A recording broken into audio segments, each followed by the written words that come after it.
男友的父母妹妹来我们工作的城市旅行，因为男友加班，我去接待，我为他们安排好了住宿，为了接风选了一家好点的饭店，一顿饭花了将近1000块。男友妈妈偷窥到账单，转头就跟男友说，让他和我都把工资上缴给他保管，还说男友工作已经1年，没攒下钱都是因为跟我谈恋爱，这样不行，要让他来管钱。我问男友怎么看，他说他妈说的不完全没道理。好，这么玩是吧？小柔，我妈说以后让我把工资上缴，她给我发生活费。听到宋征这话，我懵了一下，几个意思？怎么突然说这话？我试探性地问了一句。宋征吞吞吐吐，我妈觉得我不会管钱，工作1年了，1分钱没攒下来，还是把钱交给他管比较好。他给我发生活费，想到昨天我请客的那顿小1000的饭，我闭了一下眼睛。你妈妈是不是觉得咱俩谈恋爱太花钱了？不，她没这个意思。她的意思是，咱们2个小年轻，刚出社会，花钱大手大脚的没个数，不如把钱交给她管，也给咱俩攒点结婚的钱。你妈妈还要我也把工资交给她。对面一阵沉默，我也不说话。半晌，她支支吾吾道：“你别在意，我妈也没啥坏心，她单纯是想给咱们多攒点钱，是为了咱们好。再说了，你不是能在公司拿免费的化妆品小样吗？为什么还要买那些乱七八糟的牌子啊？我妹上大学，生活费才1500一个月，你又不用租房，也没什么大的开销。”我冷笑，这才是她的心里话吧？还没结婚呢，就把我的钱当成他们家的钱了。他妹生活费1500，是因为他家只给1500，所以他妹只能掰着手指花这点钱。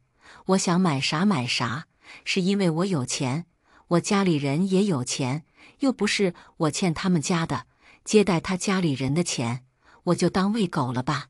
你真这么想？也没有，就是什么？哎呀，你不答应就算了，本来也就是跟你商量而已。我妈也是为了我们好，没什么坏心思，没什么坏心思。呵呵，是存着从现在就开始拿捏我的心思吧？这是嫌我们谈恋爱花钱多了，从现在开始就要管我的钱了。我呸！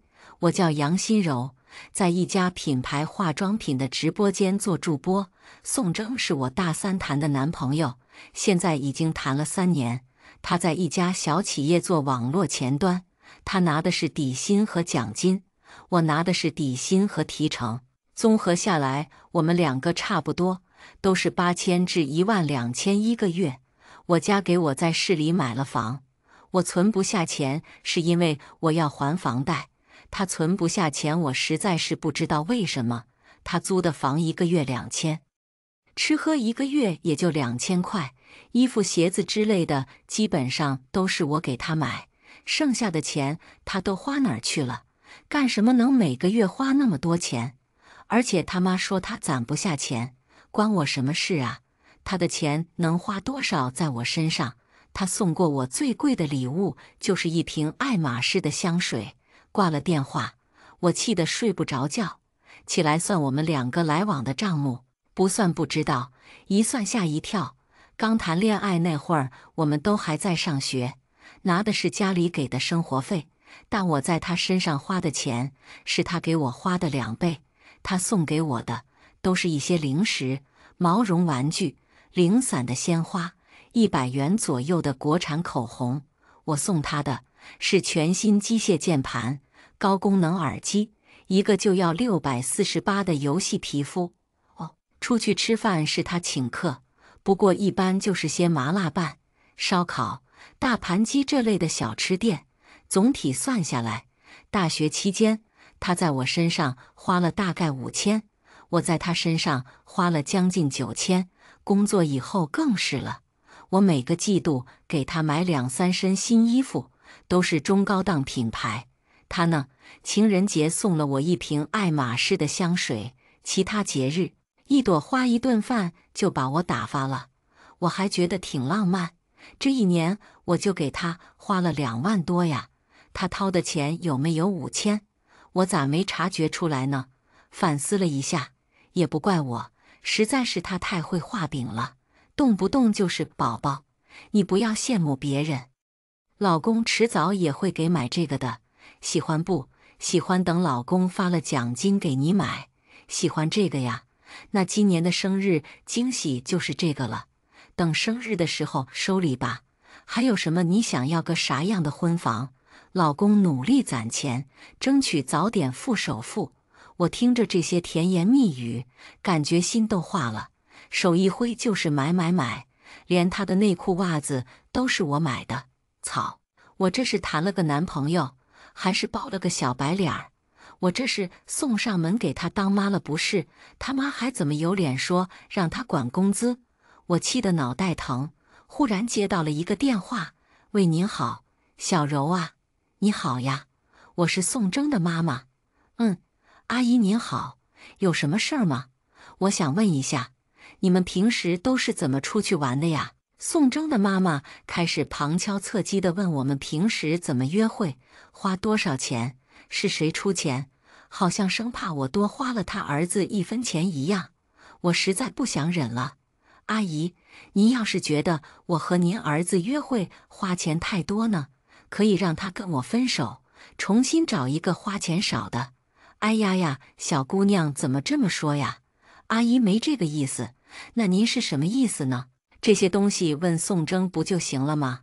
为什么非要来问我呢？您难道不是嫌我花钱多的意思？我听到那边宋征在阻拦。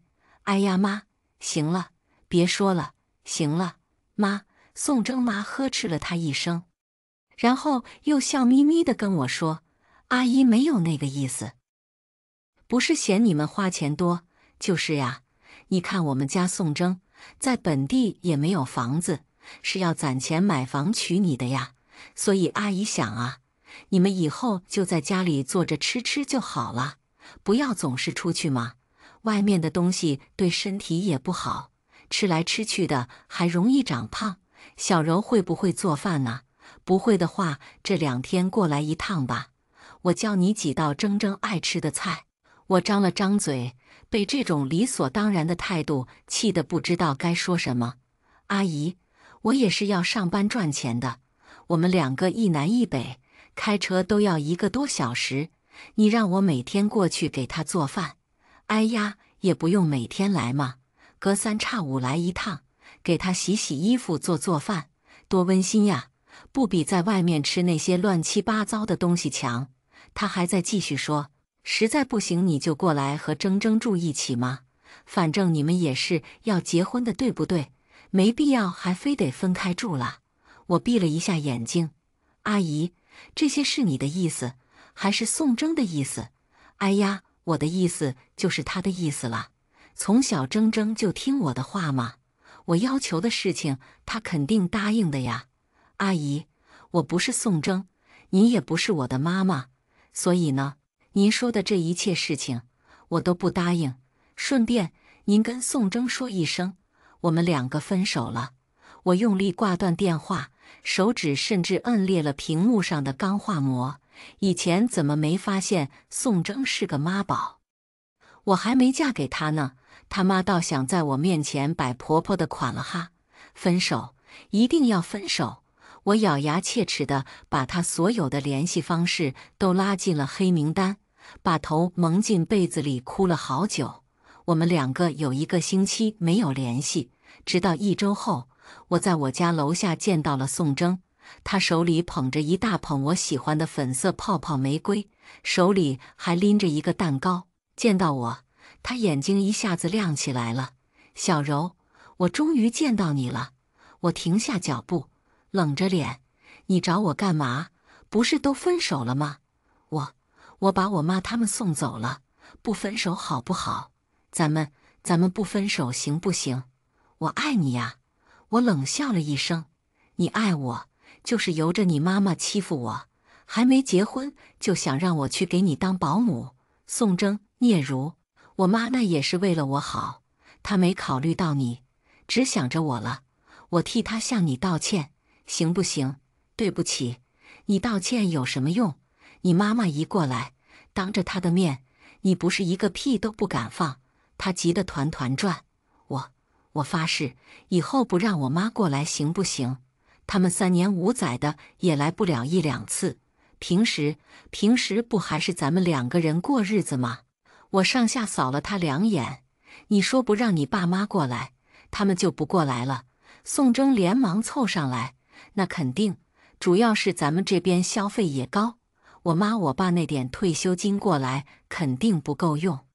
他们的医保也都在我老家，过来其实挺不方便的。而且我妹考的是本地的大学，将来肯定在本地工作，有她照顾我父母，我放心。我沉吟了一会儿，接过了他手里的花。那好吧，念在你诚心诚意的份儿上，原谅你这一回。之所以再给他一个机会，是因为我发现我的姨妈已经1个月没来了。明明我们的措施一直做得很好，但是凡事都有意外，就算是拦截套，也不可能保证100%不中。如果真的有了孩子，我要把他留下吗？5前段时间，我大姨妈一直没来，怀着忐忑的心情，我在回家的路上买了验孕棒，一深一浅的2条杠，已经1个半月了，姨妈还是没有造访，不会真怀了吧？那要跟她结婚吗？把这个孩子生下来？可是我才23岁，刚大学毕业工作1年，但如果早晚都要生孩子，早点生身体恢复的也快吧。可是我的工作，我已经做了1年的助播，很快我就能升职做主播了，那样我的提成又会上一个台阶。现在正是我发展事业的好时候，难道要停下来生孩子吗？我刚刚23岁，干什么不是最好的年龄？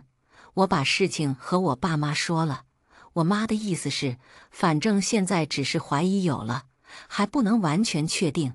不如就把事情跟宋征说一下，看他和他们家什么反应。如果真有孩子要生下来，孩子的爹自然要负起相应的责任。如果要把这个孩子打掉，那么这个杀生的罪孽也不能我一个人扛。所以在宋征来找我的时候，我才就坡下驴的原谅了他。我又测了1次，还是弱阳，就将结果拍照发给了他。宋征，我可能怀孕了，你说怎么办？他立刻就回复了我：真的吗？你怀孕了，我要当爸爸了，真的假的？你不会再骗我吧？反正试纸就是这么显示的，我测了2次，基本可以确定了。宋征一个电话打了过来：小柔，嫁给我吧。我愣了一下，他就这么求婚了，什么都没有，不做任何准备，在电话里嘴皮子上下一碰，就说和我结婚。你的意思是把这个孩子生下来？都怀了，怎么能不生呢？那可是一条人命啊，还是咱们2个的孩子，是咱们爱情的结晶。他大声说。我不动声色，那彩礼和婚礼怎么办？你有什么主意？他那边瞬间沉默了。我问问我妈，如果你妈妈不同意咱们2个结婚怎么办？宋征急忙说，不会的，我妈妈很喜欢你的，她那么喜欢你，怎么会不同意咱们2个结婚呢？你放心，我一定跟我妈好好说，她知道自己要当奶奶了，肯定很开心。我笑了一下，好，那我等你好消息。挂了他的电话，我立刻给我妈打了过去。妈，找个时间陪我去医院检查一下吧。第2天，宋征才联系我，欢天喜地的：小柔，我妈知道你怀孕了，说要亲自过来商量咱们结婚的事儿。我嘴角牵动了一下，阿姨不是刚回去吗？又过来？哎呀，商量咱俩结婚这么大的事儿，我妈肯定是要过来的呀。她已经出发了，明天就到。宋征急急地说，不过我妈说了，这次你接待她可别去那么贵的餐厅，咱们在家自己做点就行。也让我妈看看你的手艺，看看我的手艺。我慢慢地说，看来我这位准婆婆对我不是很满意呀。阿姨喜欢吃什么？有什么忌口？哦，我妈不能吃辣，不能吃鱼，喜欢吃酸甜口的东西，还不吃香菜和葱。你做菜的时候注意一下。对了，你不是很会煲汤吗？上次你煲的那个冬笋老鸭汤就特别好喝，我觉得我妈会喜欢。你再做一次呗。她理直气壮的就把我安排了，我都惊呆了。宋征，你知道怀孕前3个月不能过度劳累吗？你还让我做饭啊？做饭很累吗？我妈说这时候都跟没事人一样。我看你也没啥反应啊。我闭了一下眼睛，想骂他，又觉得骂他都多余，让阿姨不要过来了。没有孩子了，我也不会跟你结婚，咱俩就这么分手得了，别来找我，再见。我迅速挂断了电话，准备回家把他放在我这儿的东西都收拾收拾寄给他。宋征根本没有做好承担责任的准备，在他的潜意识里，他还是妈妈的宝宝，凡事下意识就听他妈的。他是一个还不错的男朋友，但他不会是一个好老公，也不会是一个好父亲，起码现在不会是。我也没有时间和精力去等他成熟，等他长大，等他成为一个真正能承担责任的男人，有可能这辈子都等不到。对宋征而言，我这算是断崖式分手了。我想过宋征会纠缠，但我没想过会是他妈过来纠缠我。我和宋征的妈妈不熟，也就见了2、3面，所以远远的我就没认出来，一点防备都没有地被他扯住了。小柔啊，你怎么回事啊？怎么能和我家铮铮分手呢？我吓了一跳。阿姨，你怎么来了？我怎么来了？我来找你的呀。哎呦，我听铮铮说你要跟他分手，为什么呀？啊呦，铮铮哭的哟，他哪里对不起你了？你要跟他分手？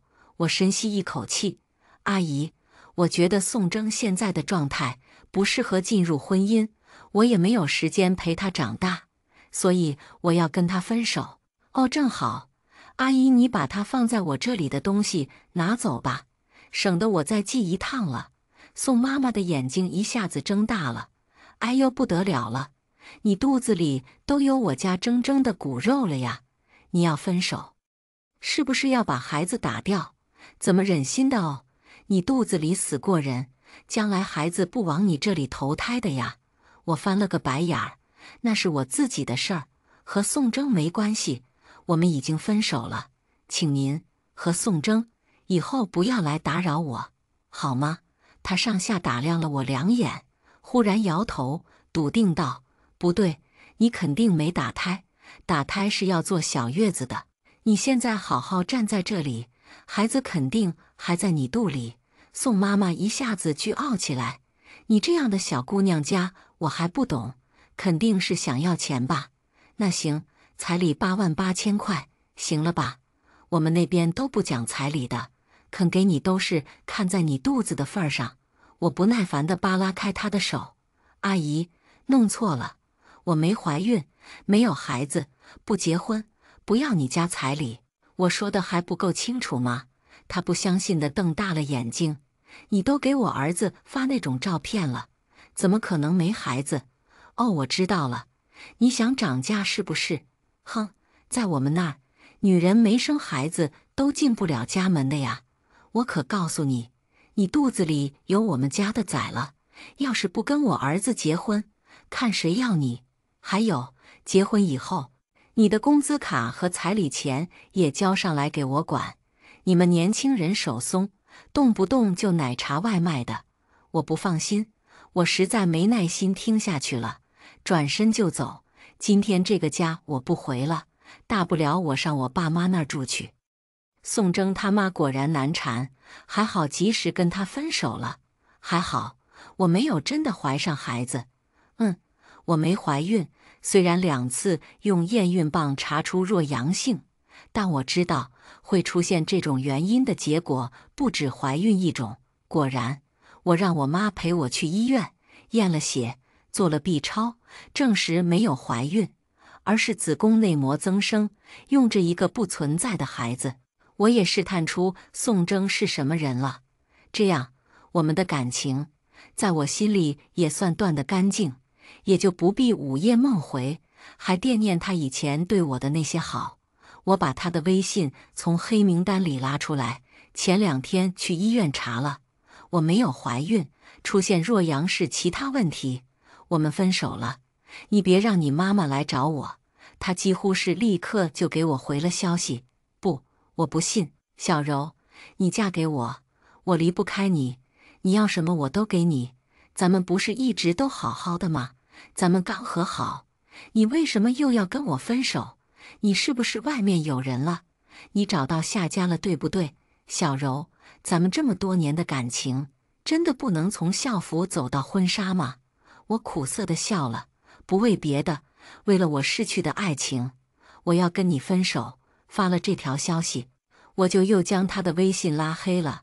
我妈在卧室门口担忧地看着我，宝，你没事吧？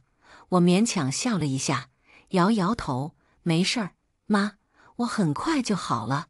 妈给你煲了莲藕排骨汤，排骨是我早上5点去现抢的，好新鲜的，快来喝。妈妈不会说什么好听的哄我，但妈妈会给我煲好喝的汤。妈妈永远爱我。宋征这个人好面子，性格也软弱，所以我觉得我们的分手应该挺和平。再说了，算账就知道，我给他花的钱可不少，起码比他花给我的多了。分手，我问心无愧，但是我没想到宋征的妈妈会找到我公司去闹事儿，说我欠了宋征的钱，让我把钱还给他，要不然就嫁给他生孩子抵债。我正在工位上整理直播脚本，前台那儿就闹开了。杨心柔在你们单位上班是不是？我找杨心柔，让她给我出来。那声音高的，整个楼层的人都能听到。我的脑子嗡的一声，连滚带爬地跑到了前台，就看到宋妈妈的那张老脸。她一把揪住我，杨心柔，就是你，谈恋爱3年，花了我儿子50万。还假装怀孕骗他的钱，你把钱还来！还钱！所有人的目光都聚焦在我身上，其他办公室的同事也探出头来看热闹，还有人窃窃私语：哇塞，没想到杨心柔居然是个捞女哀，她这是玩弄人感情被找上门了。哎呀哎呀，未知全貌不予置评，先看看情况。毫不夸张地说，当时我窘迫得想死，宋母使幽禁拽着我的衣服，让我的肩头都露出来半个。我伸手抓着他的手，免得我的衣服真的被扯落。你放手，放手！谁拿他的钱了？你还不承认？我都看到账单了。什么？1314，520的给你转。他还借了钱，你不嫁给他，凭什么不还？我脑子清醒了2分，你拉账单，是我花的，我1分不少的还给他，他给外头野女人花的，别赖在我头上。我环顾四周，对上一双双熟悉或陌生的眼睛。报警，帮我报警，叫警察，我要告他诽谤。前台小姐姐小声说，已经报警了，警察马上就来。宋妈妈揪着我大叫，正好让警察也看看他是个什么东西。3年花了我儿子50万呢，50万够一套房子首付了。什么大算那么贵？你值这个钱吗？我告诉你，除非你嫁给我儿子抵债，否则我弄死你！我快气疯了，一把揪住他，谁花你儿子那么多钱了？他别是去网赌了吧？还赖在我身上，你拿出证据来呀！我和他互相扯着头发，2个人强直着歪头看对方，都是一脸的愤怒。闹出这种事儿，我想我在我们公司也混不下去了，干脆怎么气人怎么骂。就你儿子的那个样，也就我看得上他，从性格到尺寸再到耳根子，哪个不软，就挣那2个半钱。你这个当妈的还想在我面前摆婆婆款？我瞎了眼才嫁他。你，宋妈妈气得喘不上气，还我装怀孕骗她。我骗她啥了？骗她钱了，她可一分钱没给过我，还是骗她娶我。呸！她想娶老娘，还不想嫁。还说什么她给我花了50万，她要给我50万，我把她当老板供着，嘴皮子一张就是50万。你怎么不去抢，还我嫁给你儿子抵债？你还当旧社会杨白劳呢？不过就你家这样，在旧社会也当不了地主，顶多是个卖身为奴的小厮，将来娶了媳妇还要跟地主家少爷偷情的那种。周围传来憋不住的噗噗笑声，宋妈妈气得面容发紫，忽然开始剧烈喘息，手也松了，整个人软软的倒了下去。我傻了，不会把人气死了吧？警察来了，随后叫来了医生，120将宋妈妈拉走。我也六神无主的跟到了医院。完了，我不会背上人命吧？我帮着交了急救费用，宋征也急急忙忙的过来了。我妈怎么了？医生口罩后的眼睛透着严肃，情况很复杂，看 CT 是缺血性脑卒中，现在要溶栓，先去交2万吧。宋征的目光第一时间看向了我，我愣了一下，那是你妈？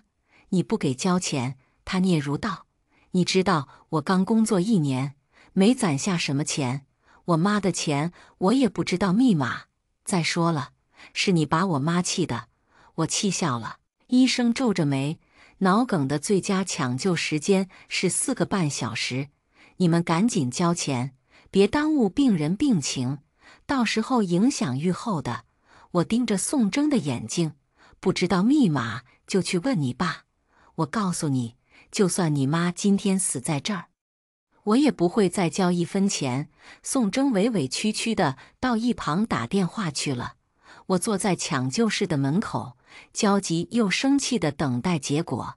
后来不知道宋征用什么方法，终于赶着死线把钱交上了。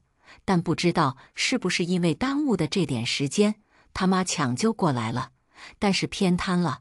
老巫婆醒过来，在床上气儿还喘不利落呢，就流着口水骂我。宋征他爸也赶过来了，指着鼻子让我赔偿。我儿子的青春损失费，我媳妇的医药费，你都得赔100万，1分都不能少。人就回来了，这条命系不到我身上，我也缓过来了，叉着腰跟他吵。你做梦，你去法院告我吧，法院判多少我给多少，1分都没有多的。说完我拎包就走。宋征那个窝囊废就象征性的拦了我一下，我把包往他身上一砸，他就萎了。回家我把事情跟我爸妈一说，我爸妈当机立断，让我跟公司请了长假，我们一家人去乡下老家避避风头。我本来以为闹出这么大的事儿来，公司一定要开除我了，谁想到我们主管兴奋地跟我说：“小柔，你火了。”原来宋征他爸在网上开了个直播控诉我，说我如何坑骗他家的钱，还把他媳妇儿气到脑梗。现在他们家已经没钱了，求网友捐助。直播间放着凄风苦雨的音乐，宋征他爸跪在病床前给观众磕头，宋征和他妹在照顾着他妈。他妈在病床上抽搐着脸哭，直播热度还挺高，都是骂我的。主管乐呵呵的：“哎呀，小柔你是什么人？我们还不知道吗？当时的监控录像我们还留着呢，能证明是他妈先来闹事儿的，和你无关。这样，你也开个账号，我知道你现在不方便露面，那我们就给你做个连线访谈，说一下事情是怎么回事儿。哦，对了，证据你保留好了没？”我长长出了一口气，证据齐全，上法庭估计都只判我人道主义赔偿。咱们什么时候连线？再等等，等热度再高一点。好，我们公司虽然是做化妆品的，但是既然做直播，那么对热度的掌控就比宋征和他爸两个普通人来得好。在他们吵起来的热度大概到顶峰的时候，我和我们公司的主播做了连线。刚开始，直播间里都是骂我的，说我捞女，说我恶毒。但当我随着主播的提问，一件一件出示相关证据，并上传相关 PDF 的时候，大部分网友哑了。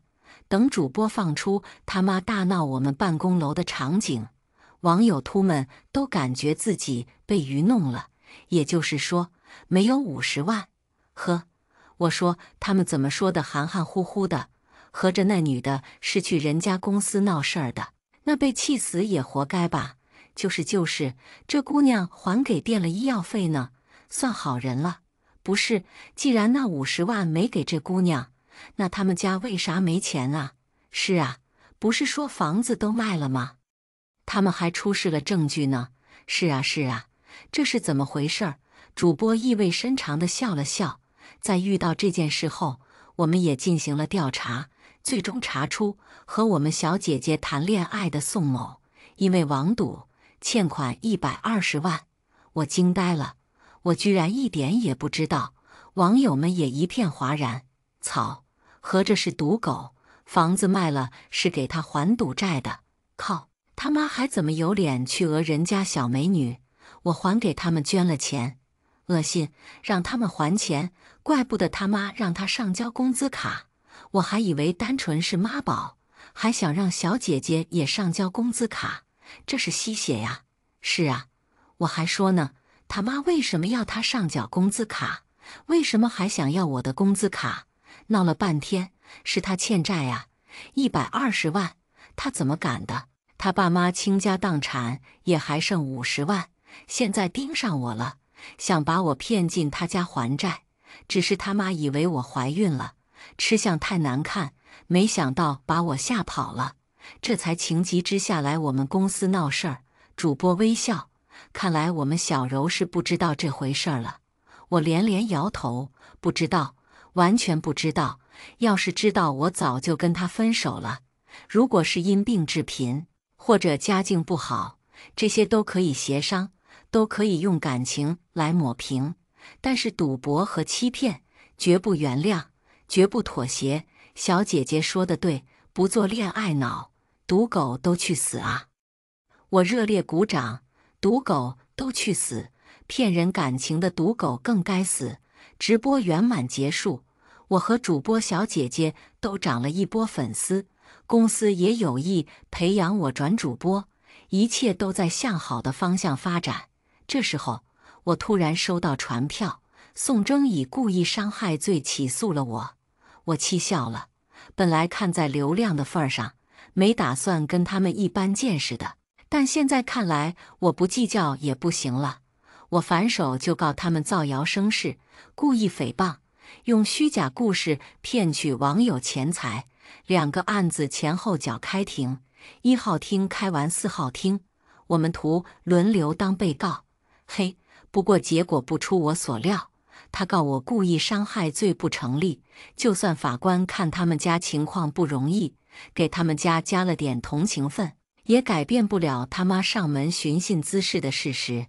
但我告他的罪名，可是一告一个准。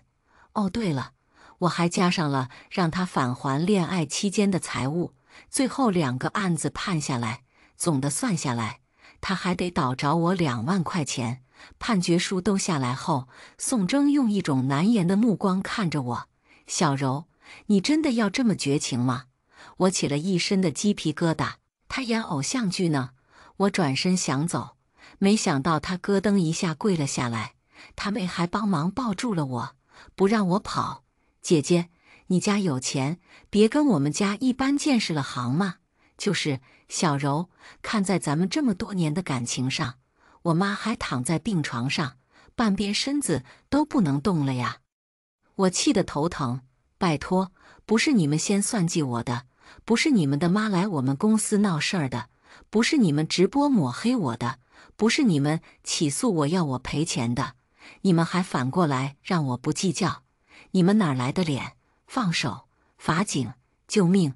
在2位法警的帮助下，我终于逃出升天，真是晦气，谈了这么个前任，简直跟有了前科一样丢人。后来他们家的事儿，我就没怎么关注了。后来还是听八卦的时候辗转得知，因为这些乱七八糟的事情，宋征最后还是丢了工作，灰溜溜的带着他爸妈回老家去了。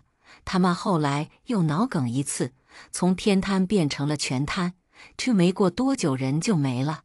他还想收彩礼，把他妹卖给乡下娶不起老婆的男人，被他妹知道了，学都不上了，直接和他们断联，跑外地打工去了。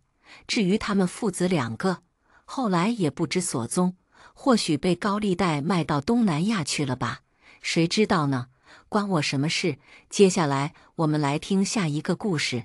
我做梦也想不到，怀孕7个月和老公宋文峰回他老家过年，竟意外看到和我一样挺着大肚子的婆婆。公公还乐呵呵地说，婆婆怀的是男孩，自己老来得子，全家人要好好庆祝一下。宋文峰当时也一副惊恐尴尬的表情，看来公公婆婆怀2胎的事瞒着我们夫妻2个，气得我小肚子抽了半天。婆婆53岁了，怀孕了，将来我坐月子谁伺候谁？婆婆坐月子又等着谁伺候？未来小叔子比宋文峰小30，婆婆生2胎下划线，我不当伏地魔啊！这22岁，将来小叔子工作、娶媳妇、买房，婆婆多大了？会不会把抚养小叔子的责任加到我们身上？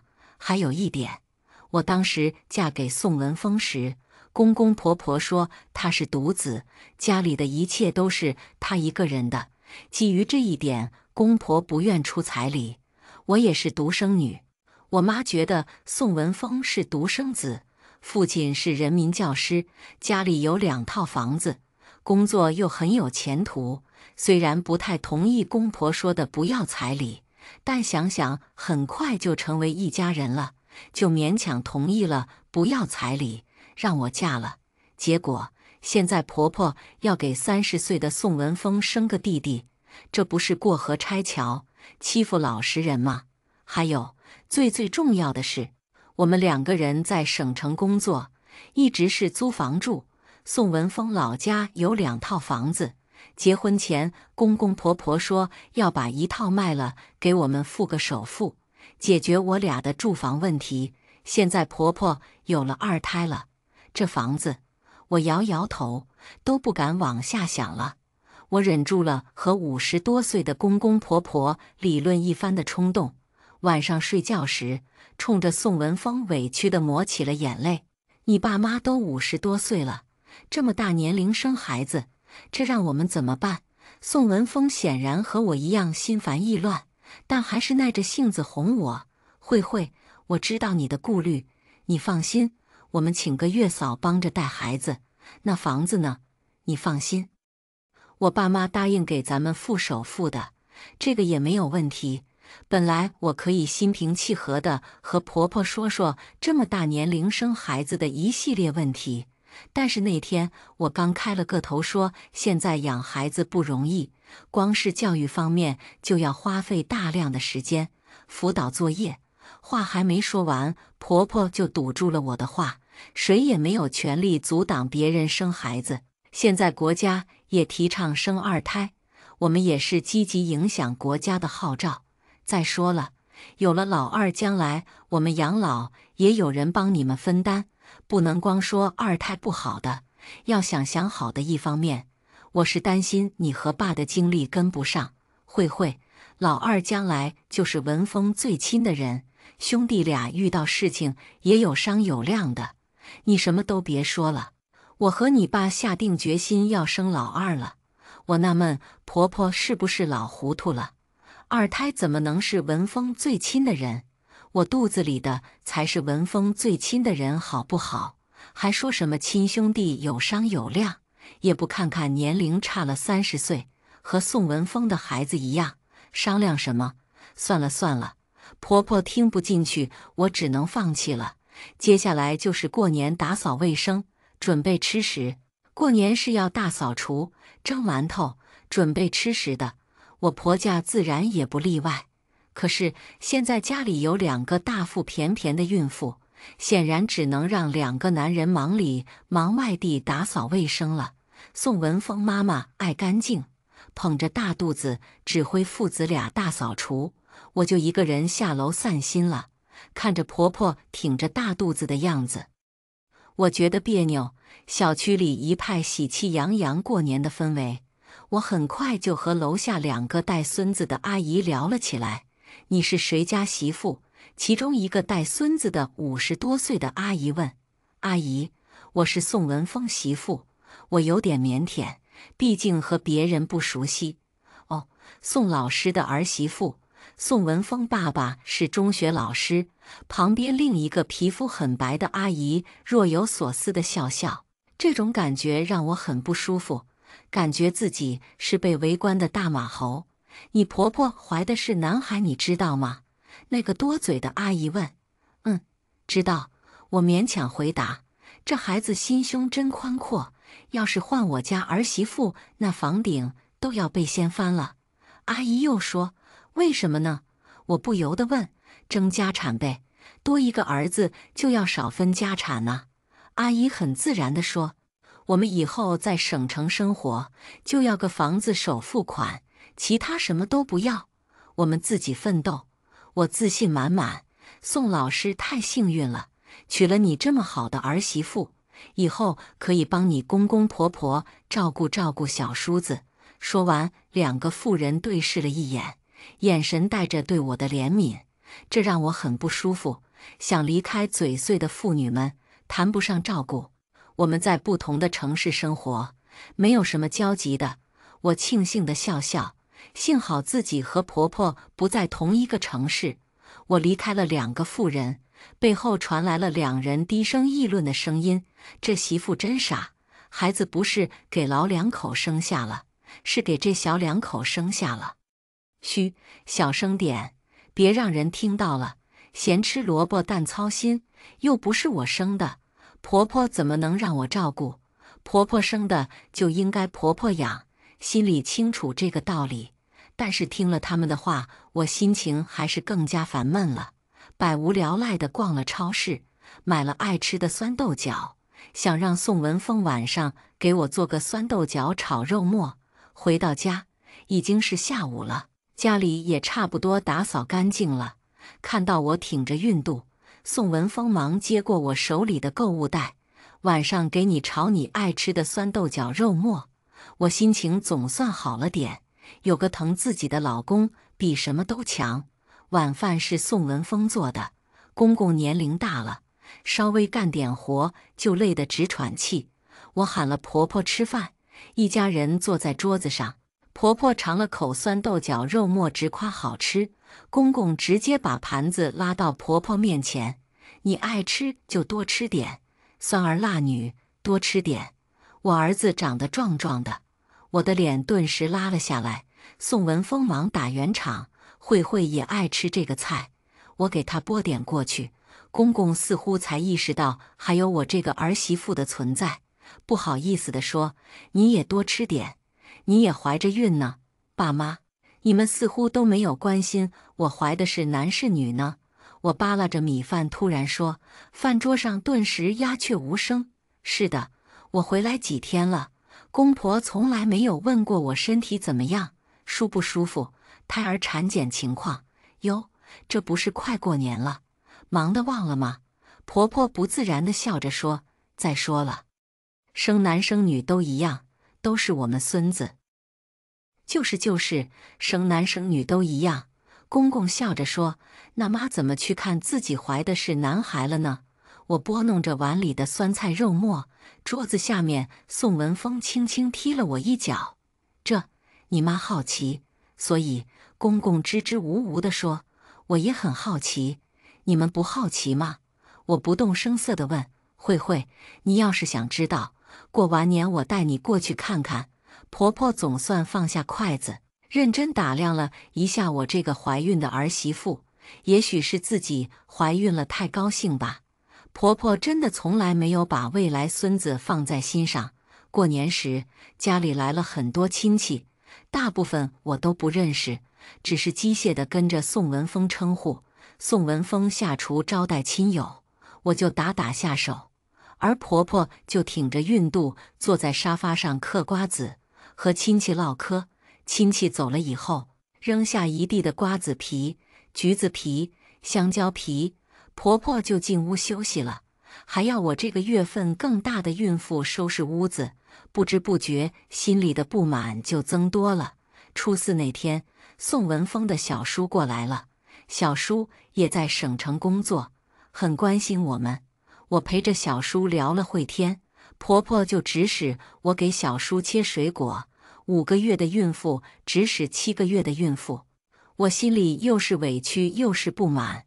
还是宋文峰有眼力见，见我身体也很笨重，就主动请缨，要求切水果。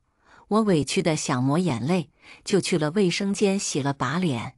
从卫生间出来的时候，听到小叔和公婆说我月份大了，不要让我干活，多休息休息。我的眼泪差点流出来，连小叔都知道心疼我，公婆却像瞎了一样。婆婆说，我年轻怀文峰的时候，不是什么活都干嘛，哪有那么娇气？要不是我也怀了孩子，我才不用他干活。我听了，气得攥紧了拳头。接下来，小叔又问文峰买房首付的事，婆婆没说话。公公压低声音说道：“我们很快也要生老二了，将来用钱的地方很多。那套准备卖的房子，我们想给老二留下。我们是想让慧慧娘家出钱帮他们付首付。反正慧慧是独生女，不是说好了卖一套房子给他们付首付吗？你们怎么能反悔？”小叔语气带了责备。那时候没有怀老二，现在有老二了，自然不能按照当时说的办了。婆婆的声音：“你和他们俩说过吗？”小叔问。还没来得及说，公公说：“看来老两口早就做好了打算，怪不得小区的阿姨用怜悯的眼神看我呢。”我气得再也忍不住，拖着笨重的身体走到客厅，声音发颤地问：“你们不给我们出首付款了？”婆婆低下头不说话。公公叹了口气：“慧慧，咱们家的情况你也知道，你妈怀了老二，现在情况和以前不一样了。”“怎么不一样了？你们怀二胎，为啥欺负我们？”我再也忍不住了，声音大了起来，泪水也顺着脸颊滚落下来。“怎么了？”宋文峰听到声音，忙从厨房出来了。“你问问你爸你妈打的什么主意？你问问他们俩。”我泣不成声。宋文峰忙扯了纸巾帮我擦眼泪。了解了事情原委的宋文峰跌坐在沙发上，像斗败了的公鸡。“文峰，我和你妈把你养大不容易，你今年30岁了，我们的责任已经尽到了。”公公说：“那就是说，你不管我们买房了？”我追问：“我和你妈没有能力了。”“没能力，你们生二胎，生孩子是我们的权利，任何人都没有权利剥夺。”婆婆不高兴了：“那2套房子你都要留给他，文峰1套都没有。”我逼问：“那套房子是学区房，将来你们弟弟上学需要，不能卖。这套房子紧靠医院和公园，地理位置好，交通也便利。我和你妈年龄大了，万一去医院也方便。”公公说：“说来说去，你只为你肚子里这个考虑，怎么没有为我和文峰考虑？我的孩子能一直跟着我租房住，他出生后去哪里上学？”我气得手指着婆婆。这公公结结巴巴说不出话来。“你们都快30岁了，自己的孩子要自己想办法。”婆婆看我指着她肚子，很不高兴地说：“我的孩子和你没有关系。慧慧，你也很快为人父母了，你也要体谅我。我也想给小儿子留点家产。”婆婆站起身：“那文峰呢？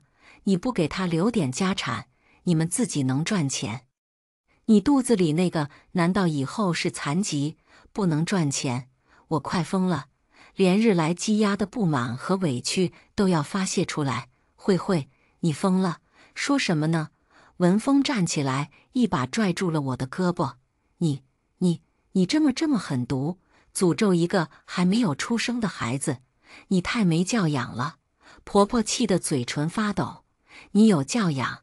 你的教养就是撒谎欺骗，就是过河拆桥，说一套做一套吗？我欺骗你什么了？行了行了，都少说两句，今天都在气头上，有事明天说。文峰小叔劝你当初不给彩礼，说文峰是独生子，现在文峰不是独生子了，你把彩礼给我。我挣开宋文峰的胳膊，伸出一只手向婆婆要钱。你哪有人结婚了还要彩礼的？婆婆气得不轻，哪有人说独生子不给彩礼，把媳妇骗到手又偷偷生二胎的？我寸步不让，我没有故意骗你，是意外怀孕的，那就把彩礼补给我。现在文峰不是独生子，补上彩礼是应该的吧？你眼里只有钱吗？是的，以后只能靠我们自己奋斗了，我自然要把钱看紧点。我的手还伸着，慧你过分了。文峰有点急了，一把撤回我坚持伸出的手臂，结果用力过猛，我被拉得一屁股坐在地上，肚子剧烈抽搐着，有种撕扯般的痛感传来。我抱着肚子，皱着眉头，低声呻吟着，汗水很快就顺着额头流了下来。文峰小叔忙上前搀扶，宋父宋母也吓了一大跳，几个人手忙脚乱，赶忙把我送到医院。我在医院打了保胎针，又观察了2个小时，折腾到半夜才回来。第二天，一家人沉默地吃着早饭。慧，我和你爸考虑了一晚，给你们拿15万，首付应该不够。你们都快30岁的人了，自己也想想办法，将来房子给我们留一个卧室，万一将来你们弟弟去省城读书可以住。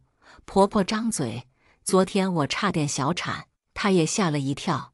我看上的那套2手2居总价80万，首付最低25，也就是说婆婆要我自己拿10万，前提是将来给他们留一个卧室。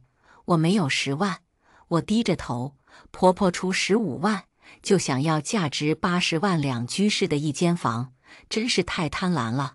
文峰的工资还可以，一个月将近1万，我手里有10万存款，但是我不想拿出来，我很快就要生孩子了，不但不能上班赚钱，而且用钱的地方增多，不能不为自己和孩子的未来打算。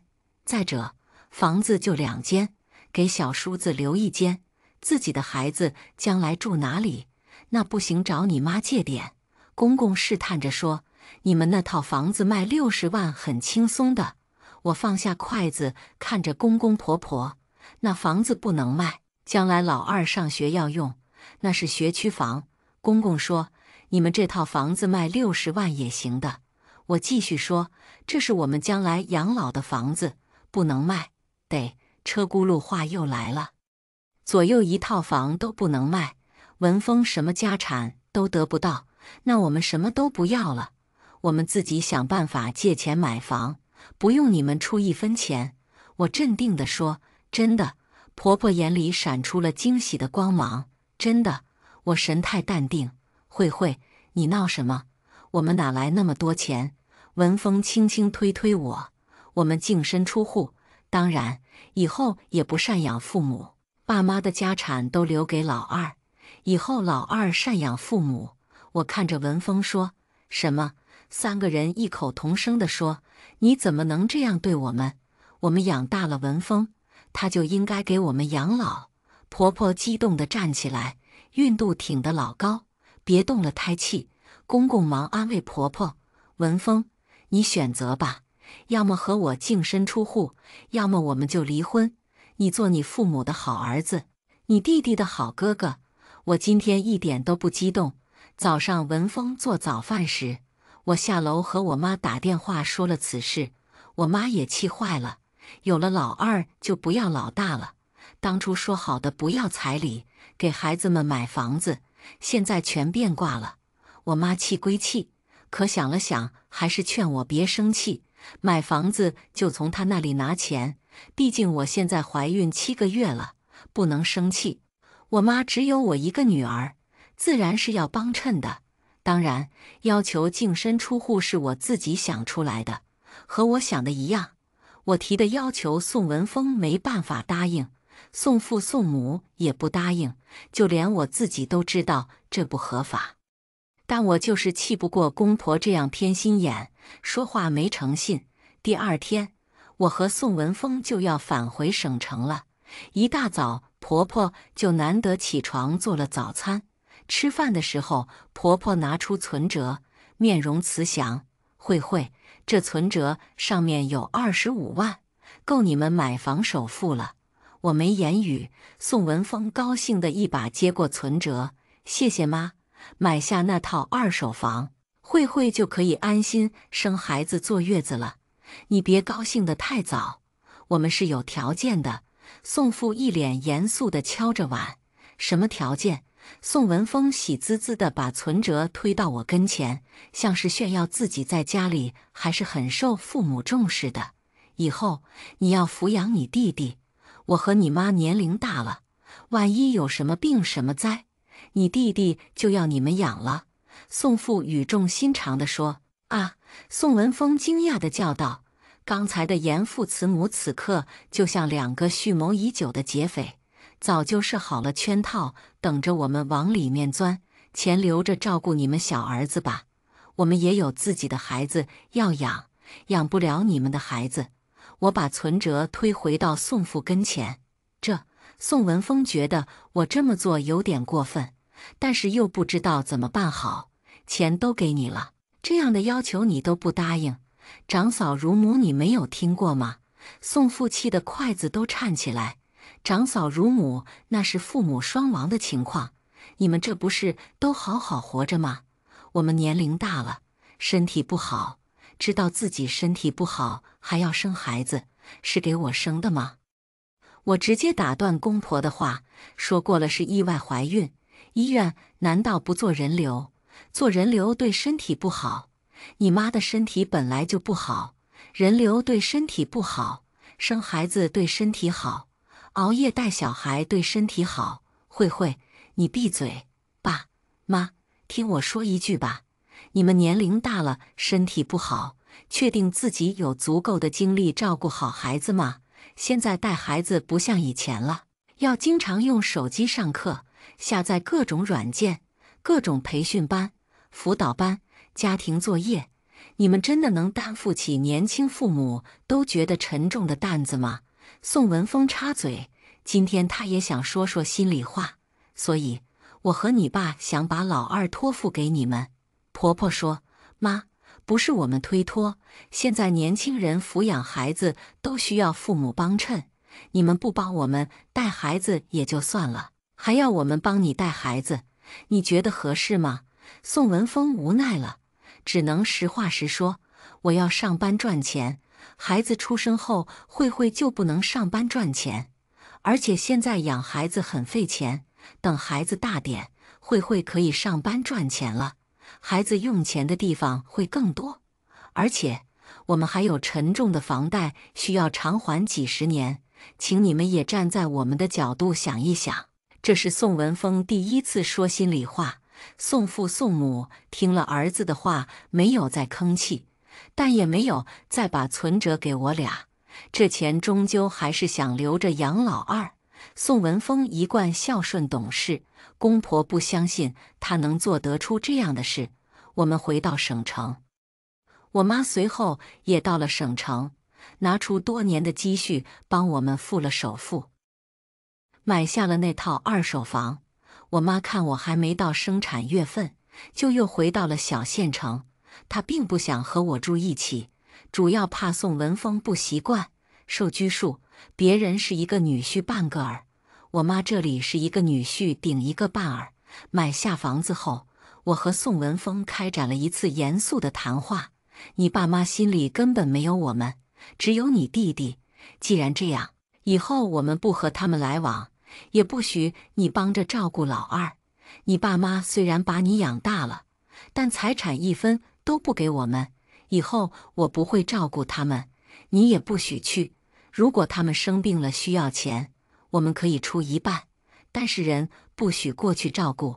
你同意我们就过下去，不同意我们就离婚。这是我第一次说到离婚。宋文峰，我爸妈养我不容易，我不能不赡养老人。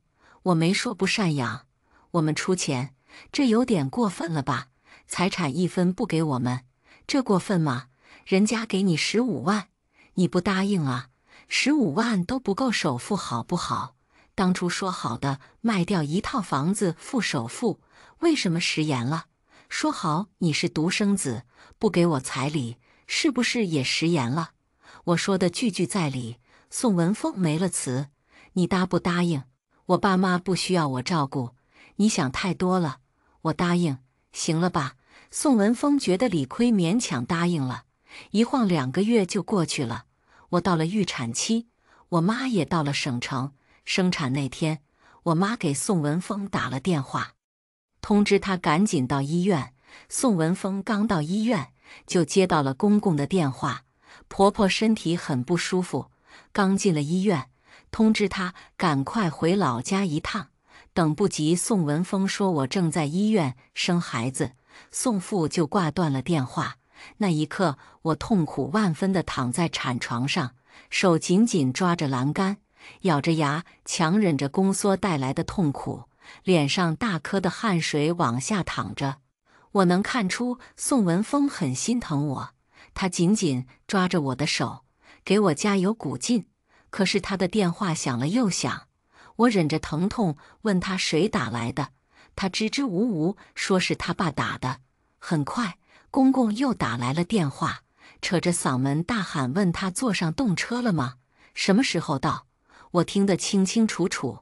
爸，慧慧正在生孩子，我现在走不开。宋文峰当着我的面接了电话，为难地说：“你妈的情况也不太乐观，你最好尽快回来。”公公说完就挂断了电话。也是，高龄产妇自然有很多问题需要上医院，可这些和我们有什么关系呢？当初不是他们自己坚持要生2胎吗？宋文峰没走，留下来陪着我生产，忙前忙后跑腿买东西，回家拿被褥。我生了1天都没有生出来，不得已第2天做了剖腹产，生下一个白白胖胖的男孩。握着儿子粉粉嫩嫩的小手，油然而生的一种责任感在心头。宋文峰对我说：“老婆，我要做一个负责任的父亲，把孩子好好养大。”公公的电话再次打了过来，口气很差：“要等我和你妈死了你才回来，从头到尾没有问一下孙子有没有生出来，就像这孙子和他们毫无关系似的。”宋文峰没说话，但接下来的几天都不见人影。虽然他说出差了，但我根本不信。我想他肯定是瞒着我偷偷回老家了。后来我问我妈，我妈被我逼得没办法，只好承认是宋文峰求他，说自己去就回，不要将此事告知我，就说自己出差了。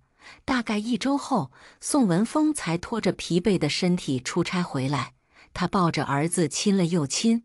我本来想质问他，和他大吵一架，想了想又算了，回来就好。我正坐月子，不想生那些嫌弃。吃完饭，我妈偷偷问宋文峰他妈现在的情况，才知道他弟弟早产了。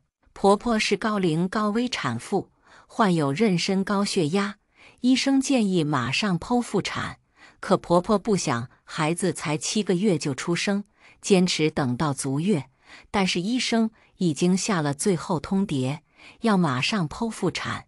宋文峰苦口婆心劝了半天也没用，婆婆铁了心要足月。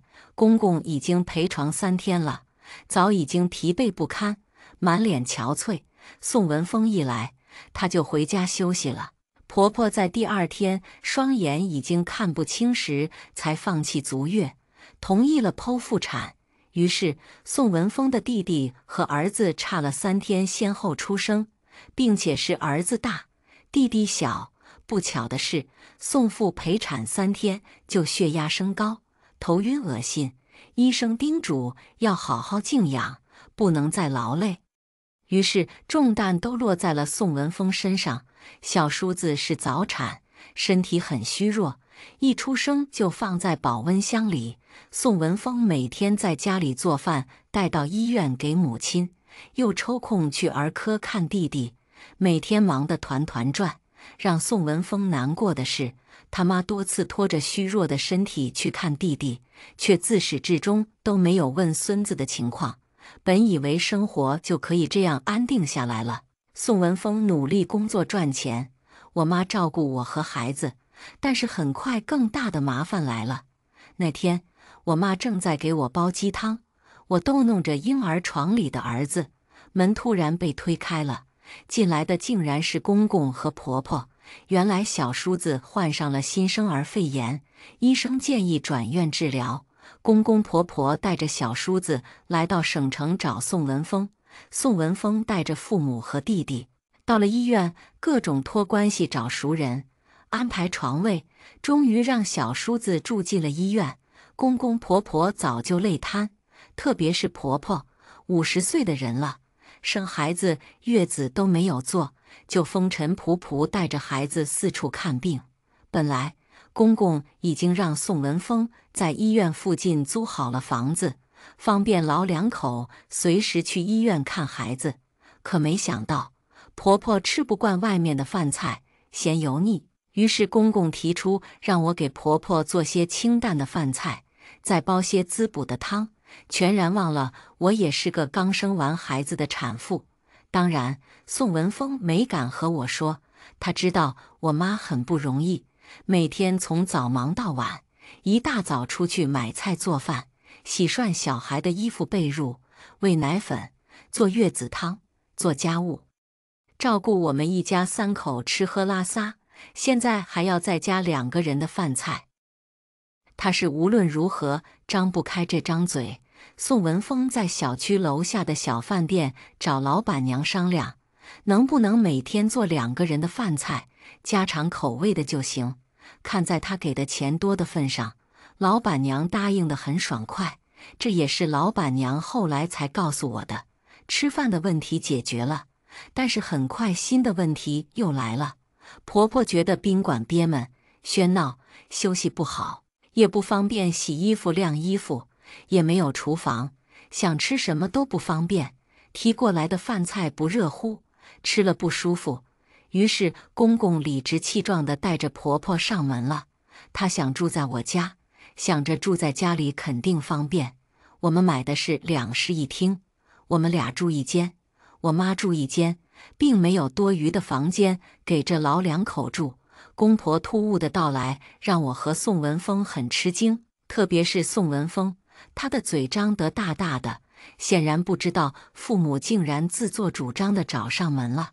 我妈倒是客气地让2人坐下，并倒了水，毕竟是亲家，面子上的功夫还是要做的，像是突然想起来一样。婆婆说还没有看过孙子，我妈就把熟睡中的儿子抱了出来，看着儿子粉粉嫩嫩的圆脸蛋，婆婆竟然哭了。我妈忙问怎么了，公公就对我和我妈介绍了小儿子的情况。原来是看着我儿子，想起他儿子了。我看向宋文峰，他隐瞒的可真好。宋文峰的目光躲闪着，显然不想说这个事。我没有听公公婆婆诉说苦难，这都是他们自找的。我自顾自抱了孩子去了卧室，我妈陪坐着，宋文峰站在一旁很不自然，闲聊了半天。公公终于提出要住在这里一段时间，直到小儿子身体恢复健康。我妈没有接话头，只笑着站起身说炉子上还炖着汤，给我补身体的。说完就去厨房忙活了。宋文峰尴尬地站在原地，解释家里只有2个房间，要想住就只能挤一挤，打地铺还不如住宾馆。你妈住不惯宾馆，你趁早赶快退房，别白花那些钱，人来人往的，太乱了，吃的东西端过去也不热了。别忘了，你妈刚给你生了弟弟，身体很虚弱。公公理直气壮地说：“我才知道，宋文峰还花钱给2个老的住宾馆，吃的喝的端来端去还被嫌弃，那可怎么住呢？我打地铺倒无所谓，可还有慧慧妈呢，年龄挺大了，总不能打地铺啊。”宋文峰为难地嘟囔：“让他妈回老家休息一阵，这样我和你妈就能住下来了。”公公说。宋文峰皱着眉头：“那谁来照顾慧慧和孩子？毕竟我要上班，还要兼顾医院的弟弟，公司那边还要加班赶进度。前段时间因为弟弟和妈我一直请假，公司说再请假就让我辞职。”公公怒斥：“怎么，请几天假就觉得委屈了？还有比你妈和弟还重要的事吗？你妈和你弟身体不好，你工作再好，赚再多钱又有什么意义？”婆婆按了按暴躁的公公：“家里现在有难处，大家都包容点，共同克服。”继而又说：“你媳妇也不说去医院看看你弟弟，太不像话。”妈，慧慧还在坐月子呢。宋文峰无奈地提醒：“你妈不也在坐月子吗？不是照样东奔西跑吗？”算了算了，我不想和你们计较那些，让你丈母娘今天就回家，慧慧负责带孩子，给我和你妈做饭，给你妈煲些滋补的汤。公公握了握婆婆的手，给她安慰：“住在自己家，肯定舒心。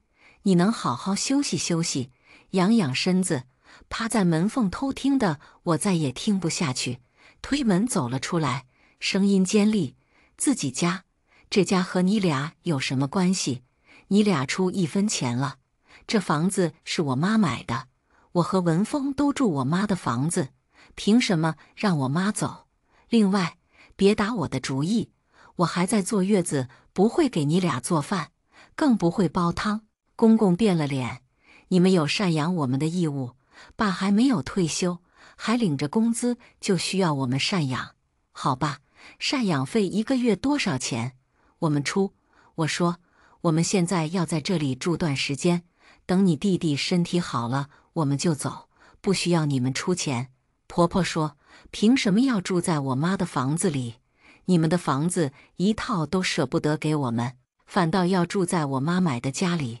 你们的算盘珠子都快蹦到我脸上了。”我不客气地说：“我们养大了他，他就应该养我们。”婆婆态度强硬：“那就和你儿子一起出去吧，我妈没有养你们的义务。”我下了逐客令，这房子文峰肯定出钱了，他也上了好几年班了，赚的钱呢？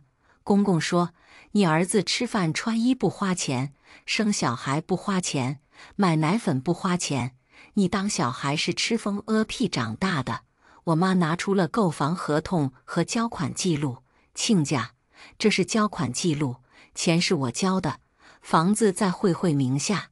这是银行转账记录。”公公婆婆接过资料，脸色通红：“没有别的意思，买房钱是我出的，就是让你们知道一下，否则你们误会我住在你儿子买的房子里。”我妈和颜悦色地说：“我女儿没有要1分钱彩礼嫁给你儿子，我就是想着你家一个儿子不会亏待了慧慧。结果呢？结果你们不出彩礼也就算了，房子不肯给他们一套，出个首付还要提条件让他们养弟弟，换别人都要让女儿和你儿子离婚。”我妈看着公婆实话实说：“我们这也是没办法了。”文峰弟弟。没等公公说完，我就打断了他的话：“你处处为小儿子着想，怎么不为我们着想？你这样做，能指望我怎么对待你？我怎么没有为你们着想？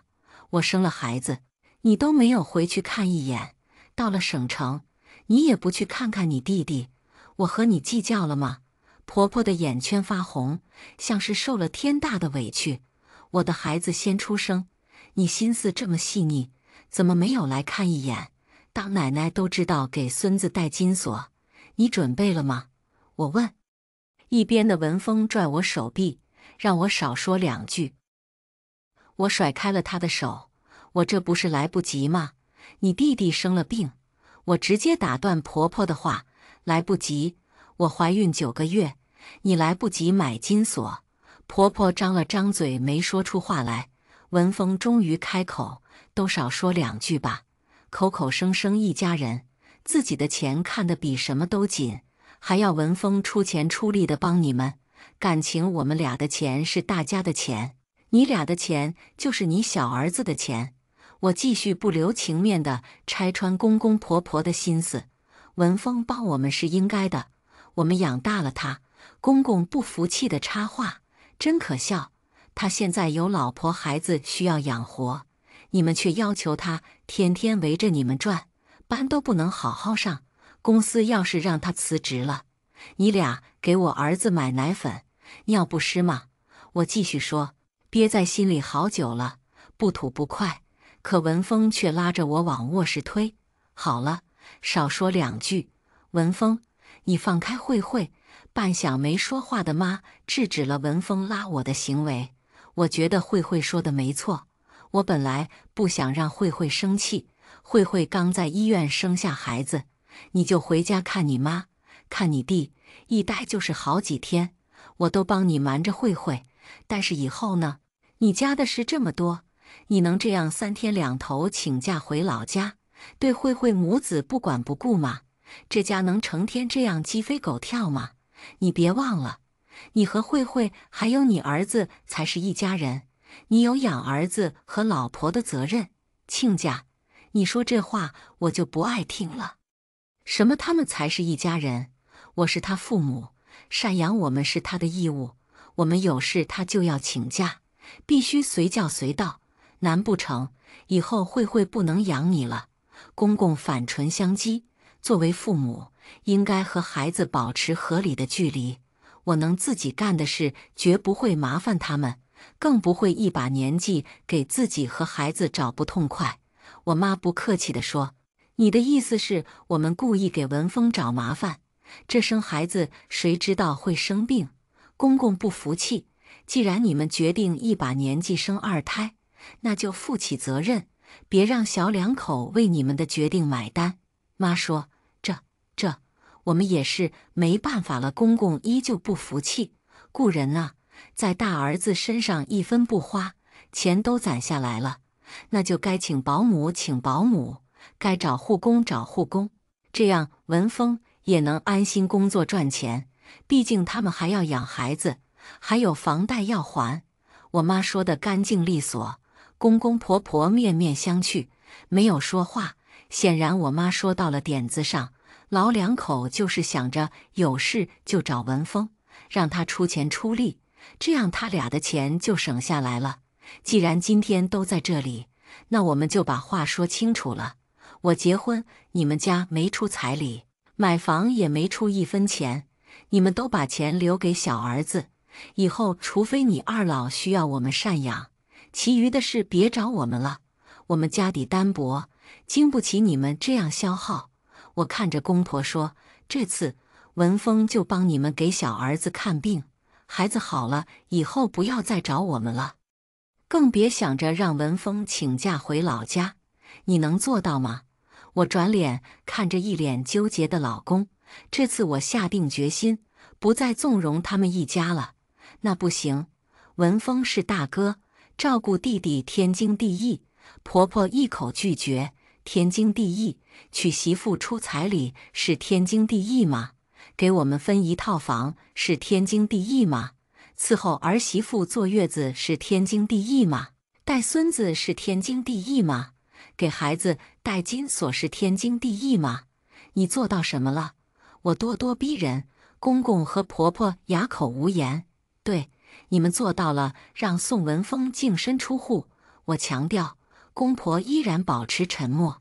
行了，慧慧，你过分了，我爸妈不也是没办法了吗？宋文峰有点生气了，推了我一把。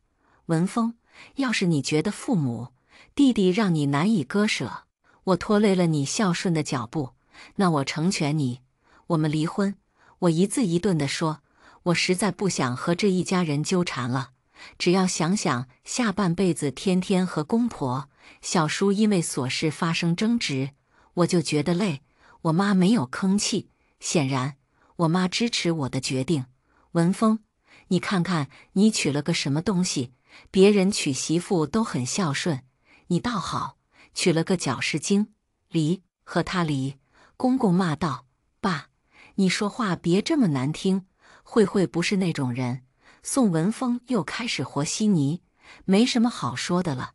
走走走，文峰，我女儿是搅事精，你带着你爸妈赶快从我们的房子离开走，赶快找个能接手你父母兄弟的好女人。我们可不敢耽误你们一家人团圆和睦。我妈显然生气了，把文峰父母往外推。走走走，别在我妈的房子里待。我把宋文峰也推了出去。最终，宋文峰给公婆在小区租了房子，只盼着弟弟赶紧康复了，生活就能平静了。晚上，宋文峰来了，给我和妈说尽好话，答应我小叔子康复后再也不管公婆的事。我让他写了保证书，如果再因为公婆家的事情瞒着我请假，瞒着我回老家，瞒着我给他们花钱，马上离婚，且净身出户，把保证书收好。我心里有种预感，我和宋文峰的婚姻维持不下去了。他对我们这个小家远没有对他父母兄弟上心，尽管事实上他父母已经让他净身出户了。我妈劝我睁只眼闭只眼，只要公婆和小叔子回家了，一切就恢复如常了。我也存了一丝幻想，想着小叔子病好了，他们一家赶快走，和我们再无瓜葛。大概半个月，小叔子终于出院了。宋文峰开车带公婆小叔子回老家，又忙活了2天才赶回省城。可好日子没过几天，半夜公公又打来了电话，婆婆要自杀，让宋文峰赶快回老家一趟，气得我心脏砰砰直跳。原来宋母患上了产后抑郁症，宋文峰只得和我商量再次请假回家。我坚决不同意，你天天请假，班还上不上？房贷、车贷、奶粉钱、尿不湿钱，生病的是我妈，她快死了。宋文峰急眼了，最终我妥协了，想着看婆婆要不要紧。不要紧就赶快回来。我和她说好，回到家就给我打电话说一下情况。结果1天过去了，都没有任何消息。第2天，我打了好几次电话，都没人接。第3天，电话终于接通了，知道婆婆没啥事，在家里喝药休息。我让她赶快回来上班，毕竟全家的生活费就靠她了。而且我知道最近宋文峰有个很好的晋升机会，他带领的技术研发团队工作到了关键地步，一旦研发成功，肯定能够升职加薪的。结果电话那端传来公公的咒骂声：“慧慧真是自私，一点大局观都没有。你弟弟就应该你照顾，你直接告诉他，你最近回不去，我学校那边落了很多课，我要给学生补课，你就负责在家里照顾你妈和你弟，凭什么照顾你儿子？我儿子谁照顾？他不上班谁赚钱？我们母子花什么？你赚的钱给我们吗？”我也生气地对着电话吼：“你瞧瞧你找的好老婆，光知道钱钱钱！”挂了，别理他。似乎公公夺过手机，挂了电话。我气急，又拨打过去，电话关机了。连着3天，宋文峰手机关机，也没有给我回电话。我对他彻底失望。我开始起草离婚协议书。下午，我接到了宋文峰公司的电话，说联系不上他，重要研发时期他一直请假，要是2天之内再不上班，就辞职吧。我着急了，毕竟我和孩子要吃饭，要买奶粉、尿不湿，花钱的地方太多了。这种时期，宋文峰绝不能失业。我给婆婆打了电话，可能知道是我的电话号码，电话被挂断了。我又给公公打，同样的结果。正在我心急如焚的时候，宋文峰回来了，他穿着厚厚的羽绒服，怀里揣着什么。我还没来得及和他说公司要他辞职的事，他拉开拉链，把怀里的东西抱了出来，是孩子，小叔子。宋文峰把小叔子带到我家来了，没等到我开口，宋文峰就进了卧室，找了几个儿子的毯子，把小叔子裹了2层，放在床上，满脸歉意地告诉我：“慧慧，这段时间就辛苦你了，反正一个孩子是带，2个孩子也是带，你就一起带了。我爸要上班，我妈不能带孩子，没办法，只能委屈你了。”他说完就想拉我的手，我一把甩开，听到自己的声音劈叉了，尖利又嘶哑：“滚！带着这个孩子马上滚！我说过，我再也不想和你家有瓜葛。”宋文峰一把抱住我，想安抚我，我用尽全身力气抽了他一巴掌，打得我手掌发麻。他松开我，一脸不可思议：“你疯了？不过让你照顾一段时间孩子，你竟然打我！”我的面目一定是狰狞可怖的，因为宋文峰看我的眼神充满吃惊和愤怒。“滚！带上这个孩子，马上滚出去！我们离婚！”我嘶吼出最后2个字，已经没有一丝力气。儿子被我惊醒了，哭得上气不接下气，小叔子也被惊醒了，2个孩子都哭了。我抱着儿子哄着，宋文峰抱着小叔子哄着，场面很可悲。我把儿子带到次卧，一会功夫，儿子睡着了。我出来发现宋文峰不见了，但小叔子却在我的床上熟睡，旁边留了一张纸条：“慧慧，麻烦你这段时间先照顾弟弟，我们全家都会感谢你。我知道你是个好女人，你受委屈了，我以后一定好好弥补你。”我抓起字条看完，扔到垃圾桶，收拾了自己和儿子要穿的用的东西，带上重要资料和家里所有的遥控器，坐上动车去我娘家了。坐在动车上，我泪如雨下。我和宋文峰的婚姻终究走向尽头了。我给他编辑了短信发了过去：“我不是好女人，没有宽阔的胸怀替你妈养你弟，你们才是一家人。我回老家了，我们离婚。”很快，宋文峰的电话打了过来，我直接将他拉进黑名单。之前他不接我的电话，现在我不接他的电话，很好，很公平。宋文峰和我很快离婚了，房子是我妈买的，他没份，儿子也归我，反正他也没有时间照顾，当然他出抚养费。另外，宋文峰的单位开除了他，因为他长期请假，耽误了公司重大项目研发，省城市待不下去了。宋文峰回到了老家，找了份工作，方便在家里照顾母亲和弟弟。临行前，他找我道别，我只叮嘱他按时把孩子的抚养费打给我，就转身走了。至于他想说什么，我一句话也不想听。2年过去了，一天晚上，我接到了宋文峰的电话，他喝多了，哭着和我说他过得很不好。原来他和我离婚回家后，小区里的人经常问起我和儿子，他就支支吾吾地说我们在省城带孩子，不方便回来。时间一长，很多人就猜出了端倪，哪有人刚生了儿子不照顾，却整天在老家带弟弟的？宋父宋母也没想到我们竟然真的离了婚。离了也好，那个女人太不省心了。小峰这条件，找个未婚的都不是问题。宋母撇撇嘴，产后抑郁症已经康复了，每天好吃好喝的，已经胖了好几圈。她满不在乎地找上门的对文峰小叔说：“小峰什么条件？”文峰小叔反问：“我们家有2套房子，文峰工作也不错。”宋母说：“你们别忘了，文峰还有个弟弟需要照顾，还有个儿子需要支付抚养费。况且，你们舍得把房子给文峰一套？”文峰小叔提醒：“一说到房子，老2口不说话了。一套是学区房，一套将来想留着养老，都不能给大儿子。文峰自己买房也不是问题。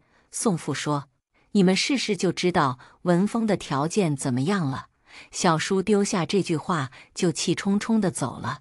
接下来，老两口开始偷偷动员亲友给文峰介绍对象了。结果连面都不用见，姑娘们一听文峰有个小30岁的弟弟，就纷纷打了退堂鼓。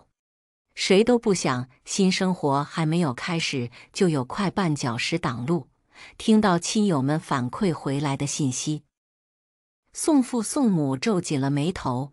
现在的姑娘真挑剔，一点责任都不想承担。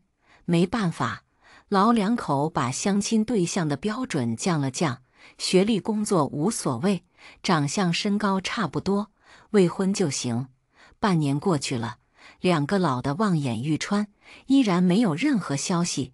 小区里每天的八卦消息主要围绕着宋家人。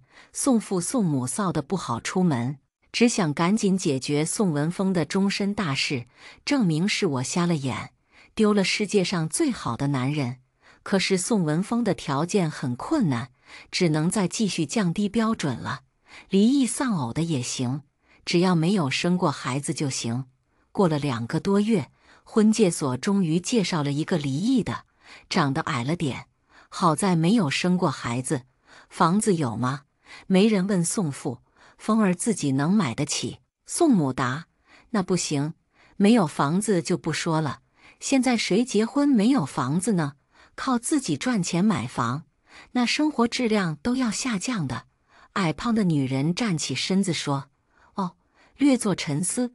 宋父答：我们100年后，目前住的这套房子就给文峰留下了，不给房子看来说不成。女人又坐下了。那结婚住哪里？没人问。这房子大，一起住不挤。宋父说：你们家不是还有一套房子吗？和年轻人分开住最好。没人说：哦，将来他弟弟要在那里读书，那里是学区房。宋母脸上的汗水流下来了。那2个年轻人住这套也行，你和他弟弟去学区房住。没人建议。宋母犹豫，有什么问题？没人问。没啥问题，就是他弟弟还小，将来他们要帮衬一把。宋母说，她现在越养孩子越能感觉到年龄大了，养孩子特别费神费力，有种力不从心的感觉。特别是孩子每天晚上要喝奶，一醒了就再也睡不着了，白天一整天头晕晕的，精神不济。什么？还要负责养小叔子？女人一脸不可思议。他弟弟1岁了，很听话很乖，我们以后身体不好了，你们帮着照顾他弟弟吃喝就行，我们出钱。宋父补充，一脸希意地看着姑娘，这个情况怎么不早说？我们考虑一下。女人不悦地站起身走了出去。最后没人反馈回来的意见是，小叔子有自己的父母，怎么能把责任推给哥嫂呢？所以婚事黄了。现在的女人又要房子，又不照顾家人，真是自私自利。宋父宋母恨恨地想，还不如当初雇个保姆，不打扰儿子的生活，这样儿子就不会离婚，就不用受这些势利女人的糟践。老两口后悔的没办法说。又过了几个月，婚介所介绍了一个丧偶的，没文化，长得丑，又黑又矮，活像张飞在世。宋父宋母一看就觉得不行，这要是娶进门也太丢脸了。再说这女人长成这样子，宋文峰肯定也不同意。很多离异的一听你家的条件就不同意，这是唯一一个同意见面的。工作人员说：我家的条件哪有那么差？宋父不悦道：女方都很在意你的小儿子，怕成为自己的负担。工作人员解释，老两口怎么也想不到，自己的2胎怎么就影响了大儿子的婚事。后来再次把择偶条件放宽了，生过孩子也行，只要别带小孩就行。没多久，婚介所打了电话过来，有个女人离异，生过一个孩子给男方了，可以见面。双方见面后，女人虽然长得一般，但也比之前那2个矮胖矬要强。双方谈得不错，但是有一点让宋父宋母很不满意，女方要彩礼，而且要25万，每个月还要支付前夫抚养费2000块，都2婚了，还要什么彩礼？坚决不能给。想想头婚都没有给彩礼，这女人不仅是2婚，还有孩子，更不能给彩礼。再说了，如果给她25万彩礼，那不就是当初给文峰房子的首付款数额吗？如果当时痛痛快快出了25万首付款，那儿子怎么也到不了离婚的地步。与其给这女人，又怎么比得上把这钱给儿子付了首付款？最起码孙子是亲孙子，不用替别人养儿子。老2口在一次次相亲的打击下，悔断了肠子。他们想让宋文峰小叔给我说和，让我和文峰复婚。他们愿意出25万首付款，小叔断然拒绝了。我张不开嘴。宋文峰小叔有次来看小宝，和我详细说了宋文峰相亲的经历。我听了觉得很解气，就要治这一家人，否则真不知道自己有几斤几两。宋文峰开始频繁给我打电话，一开始我还拒接，后来直接拉进黑名单。宋文峰又开始给我发微信小作文，因为要付儿子的抚养费，所以还保留着微信。我威胁他，要是再啰嗦，我就拉黑他的微信，他这才安静下来，只是每月固定给我转账。2年时间，宋文峰还单着，我知道他后悔了，想和我复婚。我呵呵一笑，做梦。没过几天，我正在上班，接到妈的电话，说宋文峰一家来了，说要看看小宝。我赶忙回到家，现在我上班，妈帮我带孩子，生活简单又幸福。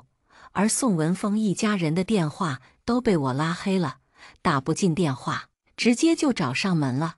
我一进门，宋文峰一家人坐在客厅，茶几上放着他们买来的各种玩具、礼品。宋母假模假样抱着小宝，小宝挣扎着不在他怀里待。我妈接过小宝，放在地板上，小家伙在客厅跑得很快，奶声奶气叫着妈妈、奶奶。宋文峰紧紧盯着小宝，眼睛湿润，可惜小宝并不认识他。宋父怀里抱着一个小孩，应该是小叔子，呆呆愣愣，瘦瘦小小，像个发育不良的小猴子。我直接坐在他们一家对面，有什么话就直说，别拐弯抹角整这么一套。老2口相互看看，宋父张嘴：慧，你一个人带孩子也不容易，你们2个复婚吧，看在孩子的份上，你再给文峰一次机会。我差点笑了。我是因为啥离婚的，说的好像和他们没有关系似的，可别将就。我是一个心胸狭窄的女人，不孝顺，不贤惠，你们千万别找我。对了，你们还没有给文峰找到贤惠的妻子吗？我故意装作什么都不知道地问。我们也是为了孩子，小宝总是你俩亲生的吧？啥也别说了，以前你受委屈了。你放心，只要你和文峰复婚，我们给你们一套房子。宋父语重心长地说：哟，这次舍得了呀，不养老了，不给你小儿子留学区房了。我肆无忌惮地笑，看着他们一家人吃瘪，我开心啊。慧，你答应了。宋文峰一脸期待地看着我，哼，先别做白日梦，把房子给我可有什么条件？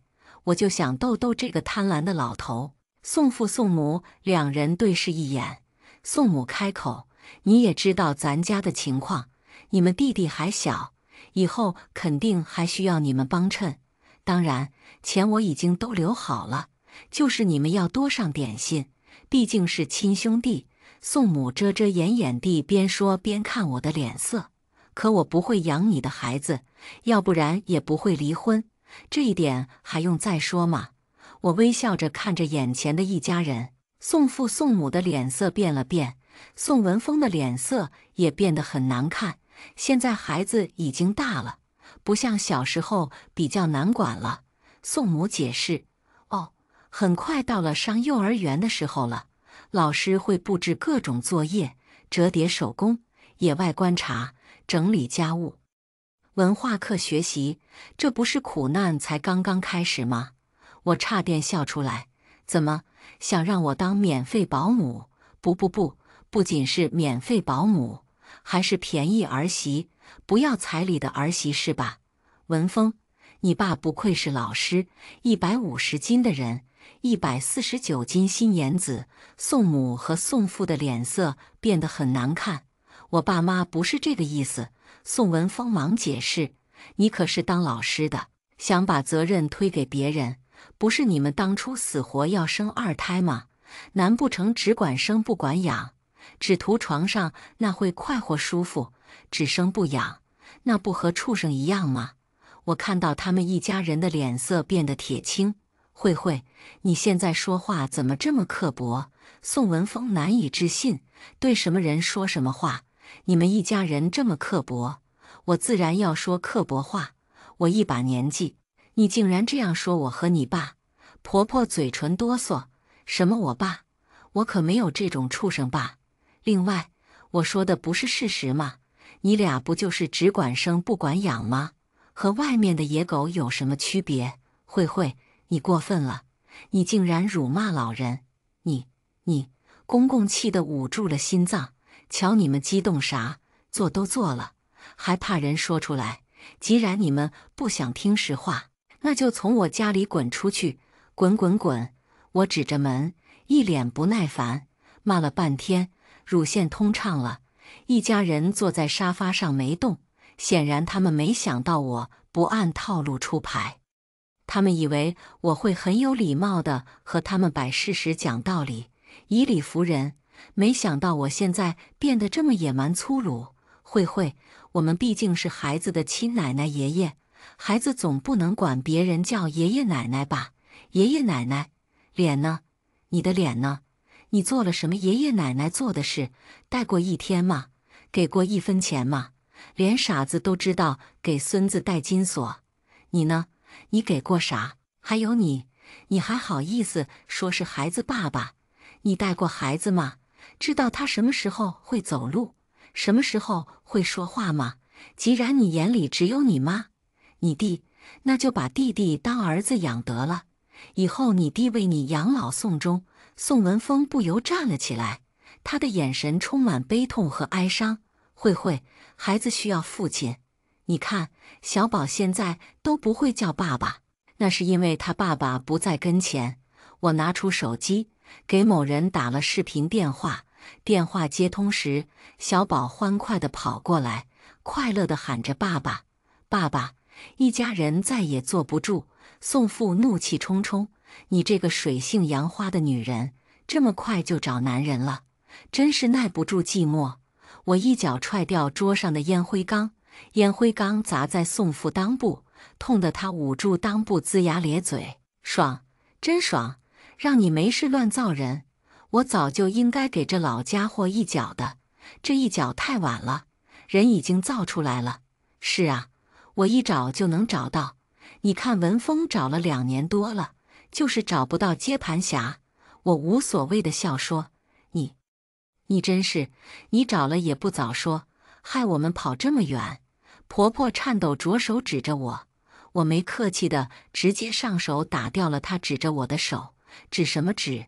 没点教养，滚出去！统统给我滚出去！我骂骂咧咧了一番。我妈打开门让他们出去，几个人没好意思再坐下去，只好灰溜溜地夹着尾巴走了。我会再来看小宝的，他毕竟是我们的儿子。临走时，宋文峰看我的目光依然像以前一样温柔，他坚定地说：“我使劲踹了他一脚，搞什么深情人设？呸！”接下来的几天，我妈带孩子总是小心翼翼，生怕小宝被宋文峰一家抢走。我差点笑了。我告诉妈，他们连自己的孩子都不想养，怎么会带走小宝呢？我妈想想也是这个理，这才放心。果不其然，几天后的一个下午，小宝在小区楼下玩，我妈站在一边和几个带孙子的阿姨聊天。我在家里做饭，宋文峰一家人找过来了，在楼下遇到我妈。亲家，你带小宝遛弯呢？宋母没话找话，谁是你亲家？你别乱喊。自从我离婚后，我妈就再也没有给过他们好脸色。我们总归是小宝的亲奶奶亲爷爷，除了我们，还有谁会真心对小宝好呢？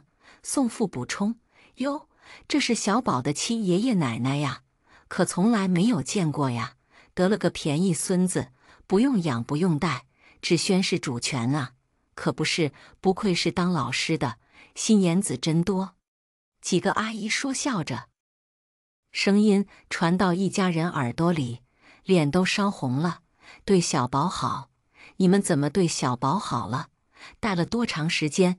花了多少钱？感情就是嘴巴对小宝好啊！小宝是吃风屙屁长大的。我妈不屑一顾：我们今天带了东西来的。说着，宋父拿出一个首饰盒，提出一条红绳，红绳内端系着一个小小的金锁。这是我们送给孙子的金锁。这金锁有3克吗？哟，这金锁真够小巧的，连图案都看不清。这金锁能花了1000块吗？几个阿姨看着比黄豆大不了多少的金锁，感叹道：赶快把金锁装好，防止喘气粗了把金锁吹走了。我妈面无表情地说：这金锁2克呢，不小。宋父狡辩着，却还是收起了金锁。旁边的宋文峰的脸拉得很长，显然他也知道金锁很小，小到不适合拿出来炫耀，但是不靠谱的爸妈偏就拿出来了。就是金锁不看大小的，只看心意，心意到了就行。宋母帮腔：我们上楼去说说话吧。亲家。宋母感觉楼下的形势对他们一家不利，想拉我妈的手，我妈缩回手，宋母抓了个空，妈妈抱，要妈妈。宋文峰怀里的小瘦猴闹着要宋母抱，宋母只得接过孩子，还是弟弟和哥哥亲，一家人多好啊！母慈子孝，兄友弟恭的。我做好饭下楼，本来想喊我妈吃饭，正好碰到这家人。刚才的一切也都看在眼里了。哟，这大金锁不怕勒断你小儿子的脖子啊！我指着小瘦猴脖子上硕大的金锁。哎呦，这儿子就是比孙子金贵，这金锁20克能打住吗？我看清了，这金锁上纹的是一条龙，还是金锁大了，图案看得清晰。这金锁怕的要1万块才能买到吧？阿姨们七嘴八舌又开始了，一家人的脸都涨得通红。几个阿姨评评理：自从我生下孩子，这家人不仅不带孩子，还叫走了孩子爸爸，让孩子爸爸陪着他妈生老2，还说他弟弟才是他最重要的人。我嫁给这家人，说好儿子是独生子，不给我彩礼，给我出个房子首付。结果这老2口没羞没臊的又造出个老2，不仅不给彩礼，还不给房子首付。这还没完，老2口竟然打我主意，想让我给他们带老2。小区楼下的人很快围了上来，我直接把宋家人的所作所为当众抖了出来，直说的唾沫横飞，声音嘶哑：这哪是人，这是畜生才能干出的事！天下真有这么无耻的父母啊！人群议论纷纷，不是说金锁是心意吗？到了你小儿子这里就不是心意了。呵呵，孙子在你们心里就是个可有可无的存在吧？你们的小儿子才是金疙瘩。我冷嘲热讽，大家都抱着看热闹的心思。宋文峰，你爸妈给你儿子买的金锁吹口气都能飘远了，你弟的金锁能勒断脖子，你看清楚了吧？找什么老婆？这辈子给你弟当爹最划算了，不仅能省下娶老婆的钱，家产将来都留给你弟，这不就是你爸妈心里的想法吗？你不找老婆，不养孩子，省下的都是钱啊！将来你弟给你养老送终，多好呢！走吧，我是不会和你复婚的，我已经有男朋友了。说着，我抱起小宝，拉着我妈就想走。别走，慧慧，是我错了，我不该把父母和小弟看得比你和小宝还重，我不该为了他们丢了工作，我更不该让你帮我爸妈养小弟。宋文峰依旧满脸哀伤地喊我。继而宋文峰看向宋父宋母，眼神带了怨恨。他又不傻，父母对他重视不重视，他心里很清楚。你别听他挑拨，金锁也就是随便买的，当时没想那么多。宋母说：“那就把小弟的金锁给小宝。”宋文峰说这句话让宋父宋母很是吃惊，他们想不到一向听话的宋文峰竟然说出这样的话。文峰，你疯了！你竟然和小弟争东西！宋父斥责：“我为你们做的牺牲还不够多？结婚不出彩礼，不给房子，说好的首付反悔了，让我照顾我妈坐月子，带你儿子看病，又帮你们带孩子。为了你们，我老婆没了，孩子不认我，工作都丢了，我做的还不够。”宋文峰的眼睛红了，只不过一个金锁。我工资都交你们了，我说买个大点的金锁，你们非要买最小的，说到底还不是舍不得。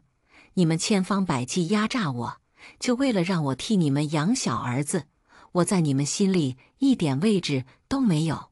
旁边的围观群众开始窃窃私语，这父母真够自私的，为了小儿子，宁愿大儿子打一辈子光棍，让大儿子帮他们养小儿子，却不管刚出生的孙子，简直不是人。这么大年龄生孩子，还拆散大儿子家庭，真不要脸！老家伙只图床上那会舒服了，造人一时爽，爽完火葬场。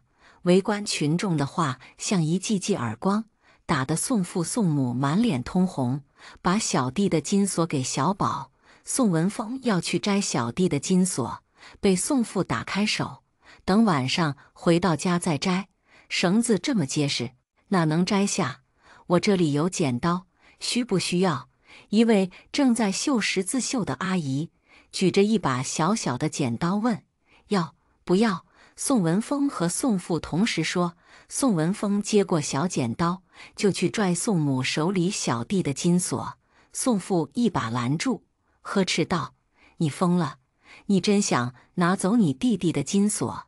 这可是我和你妈专门去庙里找大师开过光的。哟，老两口真是亲小儿子啊，还说是随便买的，骗人连眼睛都不眨。你们刚没看到，他们送给亲孙子的金锁就像黄豆大小，区别对待也太明显了。别吵了，你们也是孙子的爷爷奶奶，要不然你们老两口拿出1万块钱给孩子妈，让孩子自己买个大的，也算是你们的一片心意。有个看上去当过领导的老者出来解围。宋父宋母对视一眼，不为所动。怎么，我这个方法你们也不认同？老者有些不可思议。老张，这道理他们怎么能不明白呢？还是舍不得呀？一边的阿姨说：“你们也太算计了，手心手背都是肉，没有你们这样当父母的。”老张摇摇头。宋文峰见父母不为所动，上前就拿着剪刀去剪小弟脖子上的金锁，却被宋父一把推开。小弟吓得哇哇大哭，宋母抱紧了孩子。宋文峰又上前，被宋父一把夺过剪刀。争执中，宋父的剪刀一下戳到了宋文峰的脖子，血像喷泉一样喷出来，喷了宋父宋母和小瘦猴一身一脸。宋文峰忙用手捂住鼓鼓冒血的脖子，可血像奔涌的河流一样，滔滔不绝地流出来，怕是割破大动脉了。有人说，人群一下乱了，大家忙拨打急救电话和报警电话。有人拿出毛巾帮宋文峰按住伤口，很快毛巾就被鲜血浸湿了。宋文峰浑身开始抽搐，他艰难转过脸看着我，目光充满了哀伤，断断续续说出几句话：“对不起，慧慧，对不起，是我辜负了你。如果我能活下来，你能给我一次机会吗？”我没有吭气，我给他的机会还少吗？他一次次疯狂践踏我的底线，直到毫无挽留的机会。如果有来世，我希望能成为一个合格的丈夫和父亲，照顾你和儿子。这是宋文峰对我说的最后一句话，也是他这辈子最后一句话。120救护车来了，把宋文峰抬了上去，宋父也跟了过去，剩下宋母抱着小瘦猴瑟瑟发抖。慧慧，你帮我看会孩子，我去看看文峰。他抱着孩子走向我，自己生的自己养，你儿子和我可没关系。我抱着小宝和妈上楼吃饭了。第二天，警察上门了解情况，宋文峰被伤到大动脉，经抢救无效死亡。宋父因为故意伤害致人死亡，已经被关进看守所了，估计最少也要被判刑10年。宋母一个人带着孩子又找到我家。慧慧，我错了，我真的错了，我一个人真的带不了孩子，孩子又生病了，你帮帮我呀！宋母站在门外哭得稀里哗啦，自己生的自己养。当时你对我说的话忘记了吗？我提醒他，我当时没想到会发生这么多事。你看在这是文峰亲弟弟的份上，帮我先照顾一段时间吧。他想把怀里的孩子递给我，我忙关上了门。合着你那些话只对我有用，对你就没用了。果然自私，快走吧，这里没有愿意帮你养儿子的人。我坚决拒绝。宋母还在不断地敲门，苦求我帮忙带孩子。我直接拨打了小区保安电话。很快，我通过猫眼看到宋母被保安连拉带拽地拖走了。我再也没有见到宋母和小瘦猴。后来听文峰小叔说，宋父被判了10年，宋母抑郁症复发，进了精神病院，小瘦猴进了福利院。我听了不悲不喜，他们的生活和我完全没有关系了。下个月我就要结婚了，经过重重考验，我选了一个各方面还算契合的男人共度余生。和错的人说再见，才能遇到对的人。人生一世，草木一秋，想明白了，就活轻松了。今后我只为爱我的人和我爱的人付出，自由自在，简简单单，这才是我想要的生活。